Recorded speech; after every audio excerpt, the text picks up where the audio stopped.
My name is Chuck D for Public Enemy. This is May 24th, 1995. Atlanta, GA, the ATL.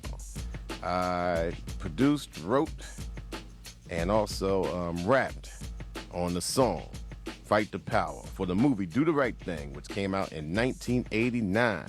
The Number, Another Summer, Get Down, Sound of the Funky Drummer. You know, Spike Lee directed the music videos Fight the Power after he made Do the Right Thing. That's right, because the movie was made first.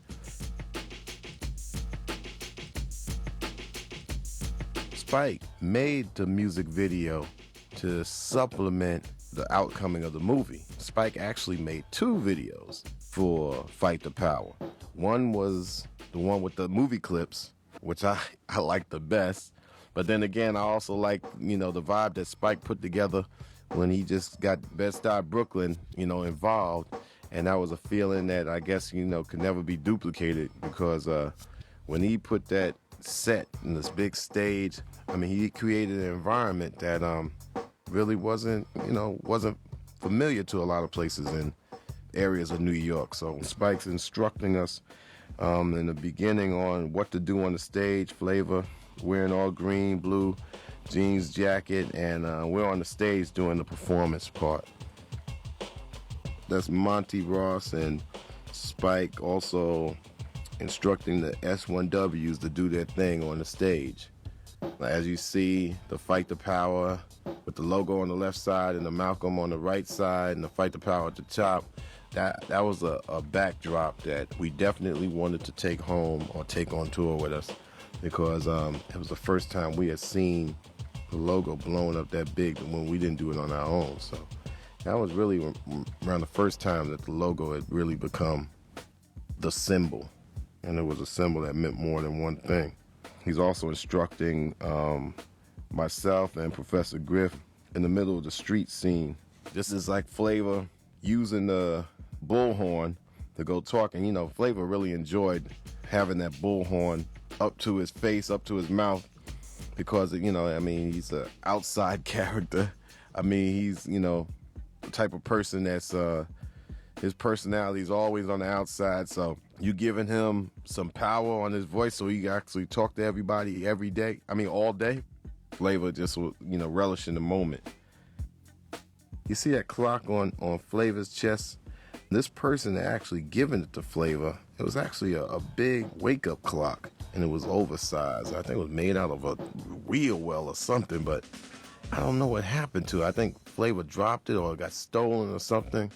That was something that really stood out in the video as being different. One thing you can always count on Flavor Flav is coming up with something that's outrageous. And I've known him for about 15 years, and then in an 8-year recording career. He never ceases to amaze me with the stuff that he will wear. Flavor carrying on as usual, showing his clock. He still has that clock to this day, and cracking Spike up. It's myself, Terminator X, who looks real slim. We all do. I'm about 6 years younger. Flavor wore a coat at that time and a clock, and Spike up in the middle with his Knicks hat. This is right before we decided to march on and do our thing. And matter of fact, Terminator X, the jacket that he's wearing actually was purchased. Matter of fact, him and Griff purchased similar jackets from Japanese school because we had just done a Japanese tour in May of '89.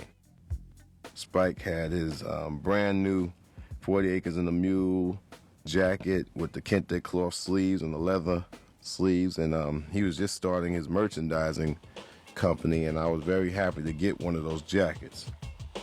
And what better for a person to take it to the next level than Spike? So I decided to wear something different. Wear a leather and suede Raiders jacket, a red Phillies hat, and I always used to tell people it's not the Pirates hat or the Phillies hat that I'm a Pirate fan or a Phillies fan, because I'm a Mets fan, but I'm wearing the P because it stands for public, and it's the color that's setting it off, and if it got a P, it's public, for Public Enemy.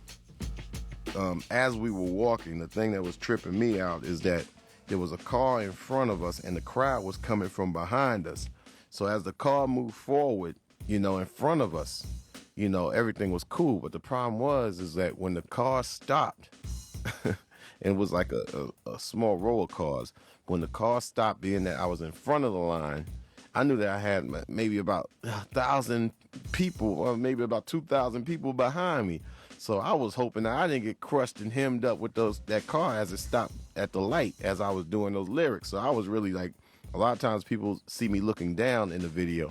I'm really checking to see that this car is keeps on moving in front of me, because it was very hard to stop the momentum of the people behind you, because it was loud.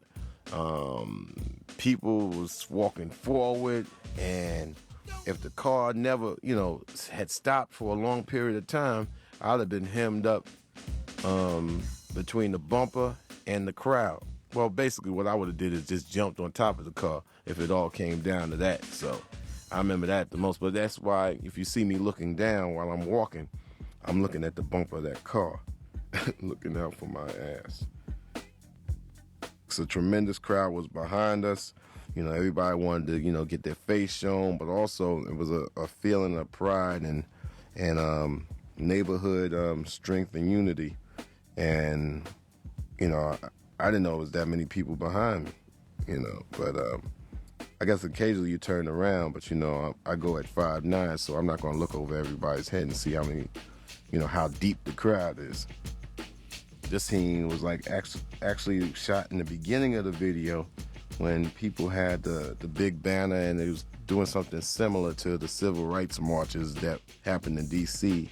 back in 1963. So those signs that were going up, like the PE sign and Takes a Nation of Millions to Hold Us Back sign, and it was like a total reenactment of a new vibe that was going down. And at that particular time, the pride and all that other stuff instilled in people. So everybody was hanging signs, and Spike wanted to bring the signs but also make them relevant to the time of '89. So I think in the beginning of the video I said, this ain't that 63 thing going down. This is a whole new vibe that's happening.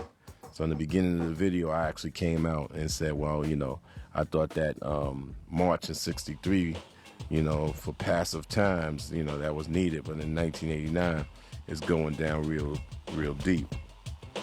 I'm also instructing the crowd on what to do and trying to get the crowd hyped down a little bit, and also hyping them up here and there, giving instructions. I don't know, in the video, which takes place, I'm like, one time I'm on the bullhorn, and Spike had captured this part where I'm on the bullhorn, and I actually was looking at somebody else because I was receiving instructions from Spike in order to say certain things on the bullhorn to the crowd. Tawana Brawley happened to be at the video. Tawana Brawley is the system that accused her of lying about that she said that she had been raped where she was from by two white guys. And she was accusing the people of taking her and abducting her and raping her. And the system was accusing her of lying. So that was a big controversy and a big embroilment at that particular time. And it was the third straw that was happening in a whole bunch of incidents at that time. So Tawana stopped down at the video shoot. I think Brother Mike, who's also one of the S1Ws, actually invited her down, and she came down to the video shoot. So Spike created an environment. What better, a homeboy doing something for his hood. Hey, all props goes out to Spike.